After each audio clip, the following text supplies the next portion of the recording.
నైరుతి వచ్చేస్తుంది 31 కల్లా కేరళకు రుతుపవనాలు 2-3 తేదీల్లో ఏపీలోకి ప్రవేశం.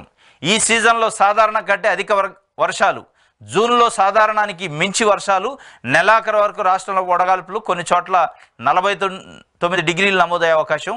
ఉప్పాడలో అలజడి, ఎగిసిపడుతున్న నల్లలు, కోతకు గురవుతున్న తీరం. నైరుతి వచ్చేస్తుందని జాతీయ వాతావరణ శాఖ నిన్న ఒక ప్రకటన ఇచ్చింది. 31 కల్లా కేరళకి నైరుతి రుతుపవనాలు తాగుతాయట. అంటే ఈ సంవత్సరం 1 వీక్ ముందే ఋతుపవనాలు వచ్చేటట్టు, వర్షాలు కూడా దండిగా ఉంటాయి. జూన్ 2-3 తేదీల్లో ఏపీలోకి ప్రవేశించి ఏపీలో వర్షాలు వచ్చే అవకాశం ఉంది. అంటే జూన్ 4 లెక్కింపు ఉంది. అప్పటికే వాతావరణం చల్లబడే అవకాశం ఉంది ఏపీలో. మొత్తానికి నైరుతి రైతులకు ఒక తీపి కబురు. ఎందుకంటే ఈ సంవత్సరం బాగా వర్షాలు తక్కువ ఉన్నాయి, కరువు, వాటర్ కరువు వచ్చింది, కరెంటు కరువు వచ్చింది, చాలా ఇబ్బందుల పరిస్థితి. ఈ వాతావరణ శాఖ చెప్పినట్టు నిజంగానే వర్షాలు కరెక్ట్గా వచ్చి ఉంటే ఈ సంవత్సరం ఆ కరువు కానీ, ఆ నీళ్ల కరువు కానీ, రైతులకు సంబంధించిన ఇబ్బందులు కానీ తొలగిపోయే అవకాశం ఉంది.